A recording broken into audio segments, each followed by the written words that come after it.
Lions win in a preseason game, why did I feel agitated or annoyed? Because I felt like I was watching The Dream. And by that, I mean the Lions defense has been dominant in the preseason. They have allowed 13 points in 2 preseason games. At halftime against the Lions starters, the Jets had 60 yards of offense and 2 first downs. They had negative 3 yards passing. They have 8 sacks in 2 games. They've generated a pass rush. Because this is the dream, Gator. This is the way I want it to look. But what we're watching is preseason football against the guys who the Jets are terrible. The Colts were playing without Andrew Luck. The Lions are going against Scott Tolzien. As great as all of this looks from a defensive standpoint, and as much as I want it to be reality, it's just not. It's just not the way the season is going to go. Now, could the Lions defense be taking steps in the right direction? I suppose they could. But I think it would be somewhat foolish to believe that at this point. We're live on Facebook right now. In case people wanted to follow along, you can. Tuning into our 97.1 The Ticket Facebook page. Yep.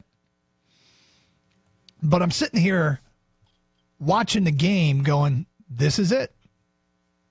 This is how I would love for it to look someday. I would love for them to be this great defensively. But this just isn't something worth getting excited about. Well, not yet. No. But I think watching the game Friday against the Patriots, if New England does what most teams do, which is play your starters for up to 3 quarters, yeah, I'd like to see that, to see what the Lions can do against Tom Brady and company, right? Yep. But I'd like... But it doesn't, again, it's preseason. I'm not going to go, when we come back on the air on Monday, let's say the Lions win it 28-10. Yep. I won't go crazy. But if the defense looks as good as it has, I'll say, look, this is an encouraging sign. Yeah, I probably won't do much. I did something stupid today. I did something really dumb. I went to an NFL website and looked up all the preseason stats and looked where the Lions ranked in defensive stats. Why did I do that? Why would you do that? What purpose did that serve? That's like looking at the stats and seeing some running back you've never heard of leads the preseason in rushing with 100 yards on 15 carries and expecting him to unseat somebody as a starting running back when you know that he's just the guy that got all the time because he played in the second half of the first 2 games. Why did I bother to look, Gator? Because you've got a sickness. And the sickness is football. And the Lions ranked in the top 5 in every critical defensive metric. With maybe not every critical defense, but there was sacks per drop back, yards allowed rushing, yards allowed. And why? Why did I do that? Why? Load to a rival. Yeah. Why did I do that? Wwhy did I do that? Doesn't make any sense. I don't know why you did it. But it's 2 weeks in a row now where the defense has dominated the offense that's in front of them. Okay, that's good. Well, here's what I'm not going to do. Positive. I'm not going to negative. Yeah, I'm not going to get mad at them for doing what they're supposed to do, right? You don't get mad at the Lions for going out looking great defensively in the preseason for getting 8 sacks. But I'm also not going to get that excited. So why did I go look at those stats? Why did I do that to myself? You're starved, man. Yeah, You're starved for more data. You're right. We love data on this show. We do. And when you got the opportunity to look for data and back something up. Yes. Yep. To get into an argument and look, have some data to back you up. We're in the preseason on this, too, in our reaction to the Lions. So what would we do during a regular season game?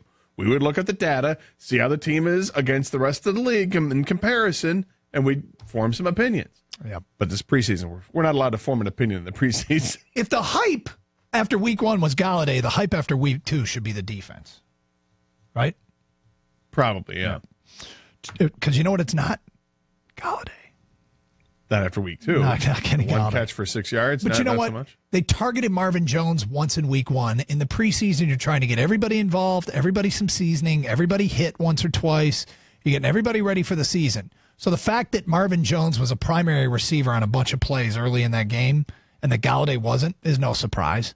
It's not a game plan. You don't go into a game saying, hey, let's throw the ball 4 times to Marvin Jones in the first quarter. I mean, you might, but that's clearly what's going on here. Well, clearly, I don't know if that's clear. That's that they were making a concerted effort. Oh, I think it's pretty clear. Right now, Galladay isn't part of that first team. Actually, he was running with the ones last week. He ran some plays in practice, yes. but there were many plays where he didn't. So there's a battle to see if he'll get that spot.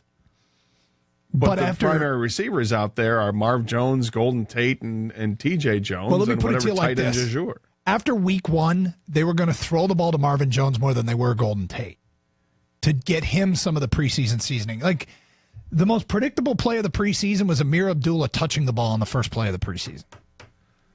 Yeah. I mean, so far, I like what I've seen from Abdullah. I'm not going to back off my comments. I think he's going to have a big year. I think he's going to rush for 1,200 yards. Mm-hmm. And I think he's going to look good doing it. I like what I saw out of Stafford. What we saw from Matthew Stafford was a quarterback that was using touch on his passes instead of the typical just throw fastballs all over the place. So he threw some really nice passes.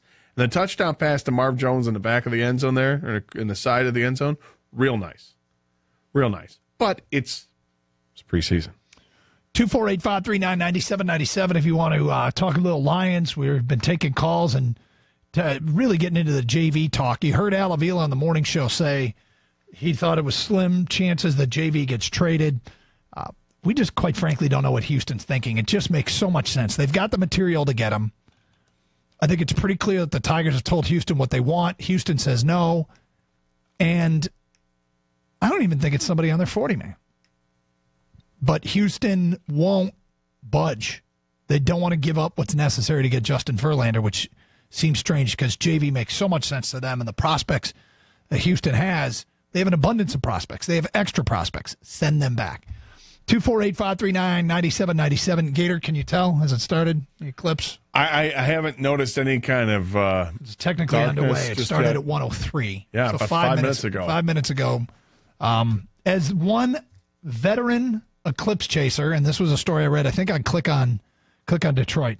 Veteran eclipse chasers say you should prepare to feel changed forever if this is your first total eclipse. Now, I have made the statement that I have somewhat don't get the hype about this. I think it's a cool event. I think driving home today from work, I'm going to look around and go, wow, this is weird. But Gator, to me, I am not expecting to be changed forever. Do you expect that you will be changed forever? From the eclipse? Yes. No. Although I do hope it allows me to grow more facial hair. Or more wolf. Kang, chest. Do you expect to be changed forever by the total eclipse? No.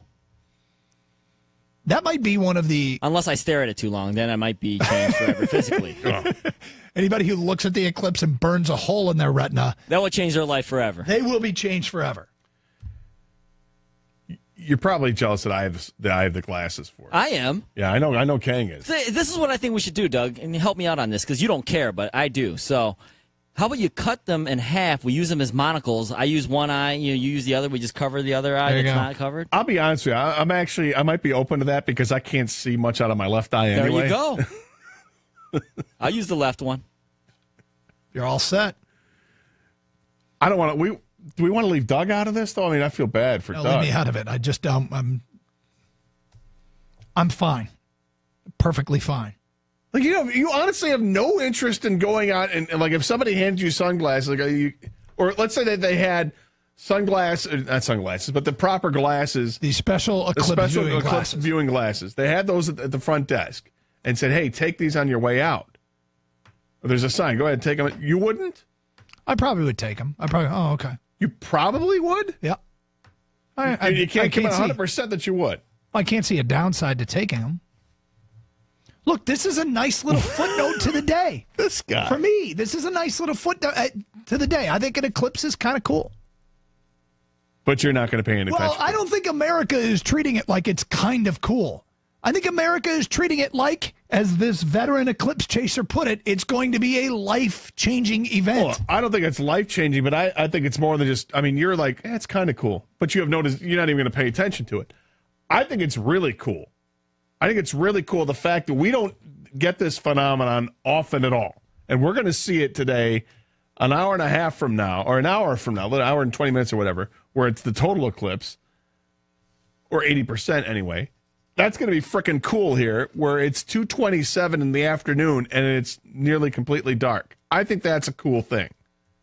And it hasn't happened since 1979. Right, I get where you're coming from. The only difference is I see it get dark at the end of every day. But this isn't the end of the day. That's the point. That's the phenomenon.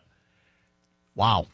Right? Yeah, it's changing my life forever. I didn't say it would change your life. I'm saying it's more than just kind of cool. It's really cool. Is there any dumber overstatement of what's going on than to say it's going to change your life forever?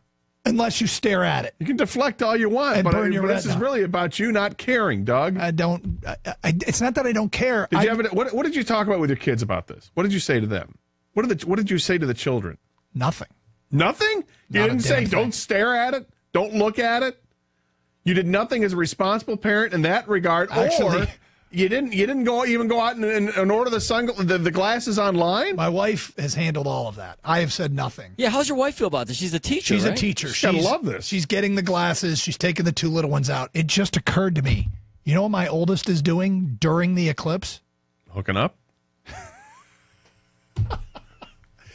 Today is his first day driving at driver's ed. He will be driving during the total eclipse. And you're not concerned?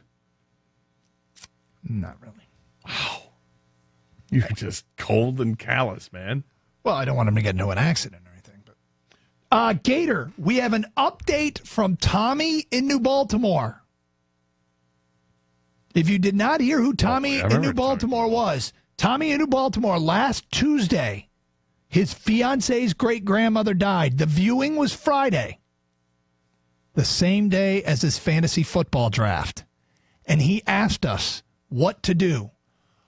Go to the viewing or go to his fantasy football draft?